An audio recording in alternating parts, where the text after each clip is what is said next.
Fala pessoal, Jesus pregando pecado, fui procurar saber, né?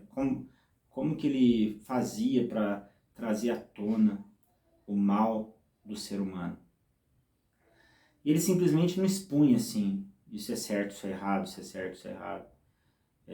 Ele ensinava, ele trazia o ensino sobre aquele assunto.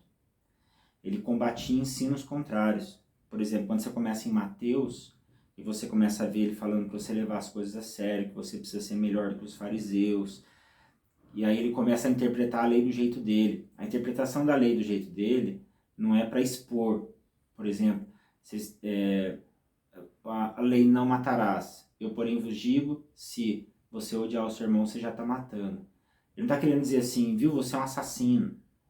Você mata as pessoas. Não, o que ele está querendo dizer? Ele está querendo dizer assim, não é a lei externa, é a lei interna.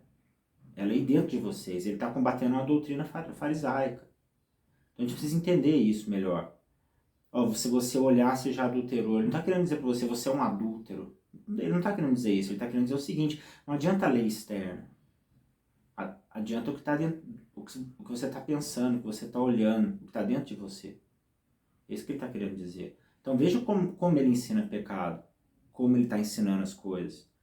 Por exemplo, ele fala, ó, vocês estão fazendo olho por olho, dente por dente, o que adianta isso? Ele começa a falar coisas do coração, coisas internas. A interpretação das leis era tudo atitude externa. É por causa disso, da forma como ele prega o pecado, ele olha para o coração do homem.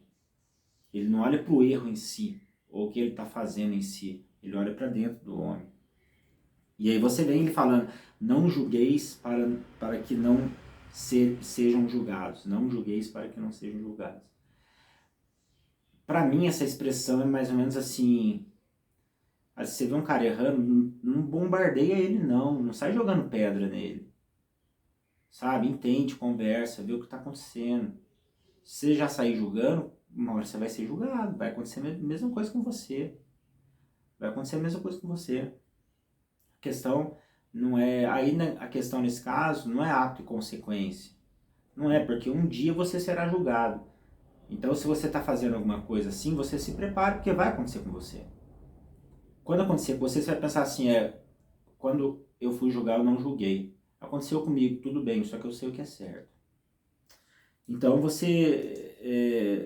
você começa a enxergar a forma que ele ensina, a forma que ele trata o pecado, que não é igual a nossa. Entendeu? Nós simplesmente a gente fala o que pode e o que não pode fazer. A gente não quer saber o que a pessoa está pensando, o que ela está sentindo, por que ela fez aquilo, a gente não quer saber nada disso. A gente só coloca o que pode e o que não pode. Por exemplo, ele cura muita gente, sem falar nada do pecado da pessoa. Sem falar nada. Por exemplo, você vê os gadarenos, ou o gadareno, o evangelho taoso, ou o gadareno, o endemoniado gadareno. Ele cura, ele liberta. Ele não fala assim pra ele, porque geralmente quem está endemoniado é porque fez alguma coisa, ou porque entrou num ciclo. Ele não quer saber. Ele não fala assim, ó, você tá liberto agora, né? Só que você lembra o que você fez, né? Você lembra? Ó, você fez isso, então você não pode mais fazer essas coisas. Ele não fala nada. Ele cura, ele vai lá e cura. Ele cura a mulher com hemorragia, não fala nada do pecado dela, se ela fez ou não fez alguma coisa, para ela deixar de fazer ou não, né? Aí ele começa a contar parábolas também. E a parábola que ele conta, ele explica, porque os discípulos perguntam, por que você conta parábolas? Aí ele explica, para criar disposição no coração, para o coração receber a mensagem. Aí, por exemplo, quando ele fala de pecado, ele fala em parábolas, ele fala, por exemplo, tem semente que cai em espinho. Mas ele não está acusando uma pessoa. Ele está mostrando o que acontece na realidade. Ele não está expondo alguém. Ele está falando o que acontece, gente. Tem semente que cai em espinho, que cai à beira do caminho. É o coração do homem. São homens assim. Interessante, né? Ele fala também, ele começa a falar também da figueira que não deu fruto, né? Que ele ordenou que seque. O fruto é interno. A preocupação dele é sempre essa. Um fruto interno, com a vida interior, aquilo que sai de dentro. Não aquilo que você vê fora e entra. É o que está dentro e sai. Essa é a preocupação dele. Né? então, por exemplo, quando os dois filhos foram convidados para trabalhar na vinha do pai, que um fala, ah, não vou, mas depois ele pensa melhor e vai. E o outro fala, vou, claro, e não vai. Aí ele fala assim para eles, as prostitutas vão entrar no reino dos céus antes que vocês. É isso aí. Aí ele vem com 7 ais dos fariseus. Isso aí realmente ele desce a lenha, cara. O religioso, ele fala mesmo. Agora o pecador não. O pecador, ele não expõe, ele cuida, ele trata. A verdadeira contaminação que é dos fariseus, o fermento mal, os 7 ais, né?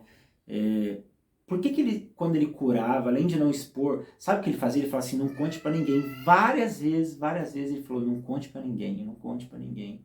Sabe, é para nos ensinar algumas coisas, porque ele sabia que a pessoa ia contar. É para nos ensinar que ele cura, mas a propaganda não é a cura. Não é a cura externa. É por causa disso que muitas igrejas elas pregam a cura, para encher, para lotar. Para você vai ser curado. A questão não é, ele não quer isso. Não conte para ninguém. Mostre o que está dentro de você.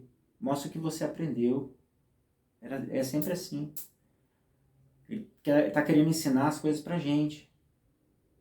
Não sai contando o poder. Você não precisa contar o poder de Deus. Você tem que contar o que está acontecendo com você dentro do seu coração. Quando ele fala para um paralítico, perdoados estão os teus pecados, ele não fala qual pecado que é.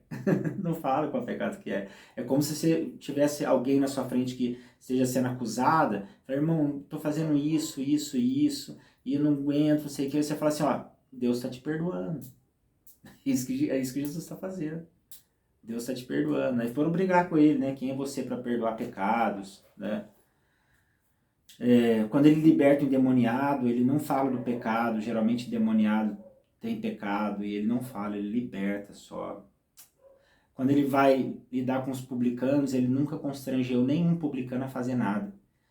O Zaqueu, por exemplo, fez por conta própria, ó, eu vou devolver tudo. E ele fala, hoje tem salvação nessa casa. Só que ele não fala para Zaqueu, Zaqueu, você está roubando todo mundo, cara. Você tem que devolver as coisas. Não fala isso para Zaqueu. Ele vai jantar na casa de Zaqueu, só. Com um monte de gente ruim perto. Não fala nada. Curava todos sem querer saber por quê, o que aconteceu, qual o pecado. Libertava oprimidos sem querer saber por quê.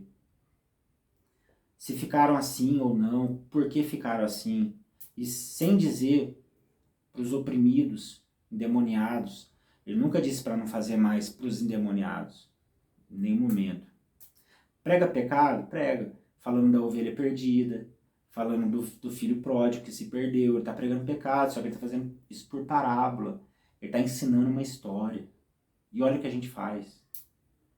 A gente detona, a gente arregaça. Fala do rico e do Lázaro, tá? Pecado. O rico, coração cheio de soberba, cheio de ganância. Mas olha a história que ele conta. É uma história maravilhosa.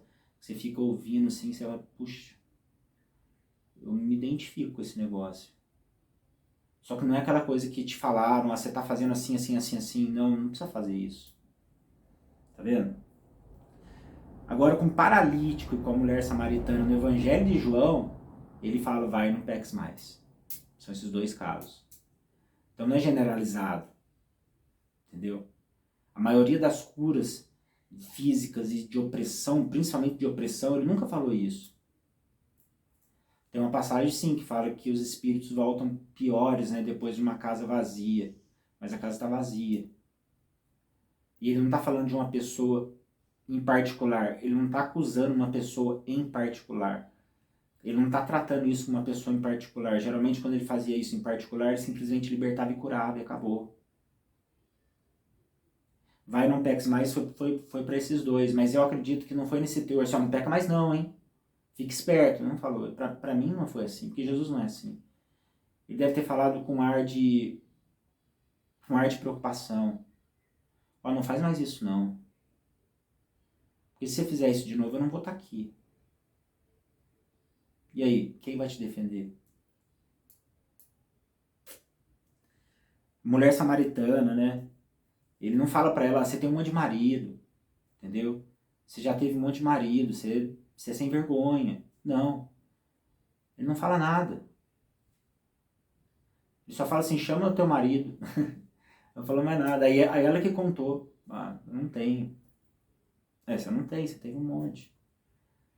Mas é uma conversa que ela não ficou chateada, ela não ficou triste, ela não foi pressionada, ela não foi acusada, ela não jogou pedra nela, ele simplesmente cuidou, tratou, acompanhou. Ele não só falou, ele acompanhou. Cara, se você falar, acompanha, pelo amor de Deus.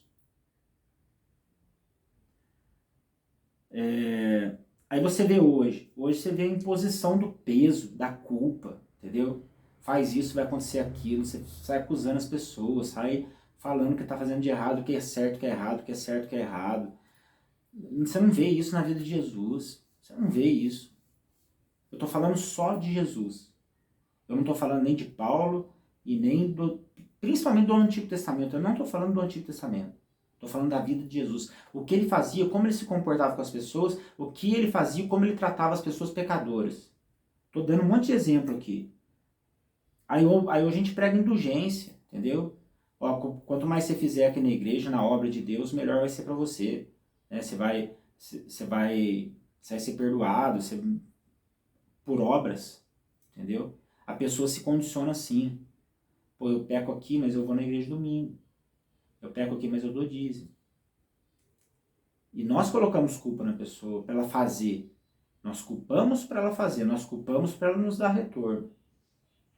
Isso que acontece. Aponta e não cuida. Aí o pessoal fala de disciplina, né? Não devia nem chamar assim, disciplina. Disciplina não é, olha o que significa a palavra disciplina. Pra gente, disciplinar é descer o chicote. Mas a palavra disciplina, ela não é isso. Disciplina vem de atos condicionados para você mudar o seu caráter. É a disciplina. É você manter a disciplina. Então você ensina a pessoa a ela criar hábitos para ela ter disciplina, para ela sair da vida de pecado. Disciplinar não é pôr no banco, pelo amor de Deus. Pôr no banco é chicote. Você mata a pessoa. Disciplina é ensinar ela a ser disciplinada espiritualmente. Ensinar ela. Né? A palavra no grego, disciplina, principalmente porque disciplina, porque hoje a gente taca pedra, né? Hoje não é disciplina. A disciplina no grego vem de treinar a criança, de treinamento. E a disciplina também vem de discipulado, de ensino. O que a gente está fazendo? Está acabando com as pessoas. Olha o que Jesus fez, tem vários exemplos aqui. Ele não fez nada disso que a gente está fazendo. Ele não fez. Ele não saía pregando assim. Não faça isso, não faça isso, não faça isso, não faça aquilo, não faça aquilo, não faça aquilo. Não era isso que ele fazia. Ele falava não faça, explicava o começo, por que não fazer. Se você não fizer, você não fez por quê? Porque mandaram você não fazer ou porque está no seu coração? Olha como é que ele abria a mente das pessoas. Você não está fazendo por quê? Porque te mandaram não fazer? Ou porque está dentro de você e é um fruto que sai de você? É completamente diferente do que a gente está fazendo. Então vamos olhar para o que Jesus fez. E antes de começar a falar que tem que pregar pecado, faça como Jesus. Treine, discipule, ensine, acompanhe. Antes de apontar, acompanhe antes. Nem vai ser necessário você disciplinar ou falar do pecado. Se você acompanhar antes e continuar acompanhando, a pessoa mesmo vai se constranger. Então é isso aí, pregar pecado, parte 2.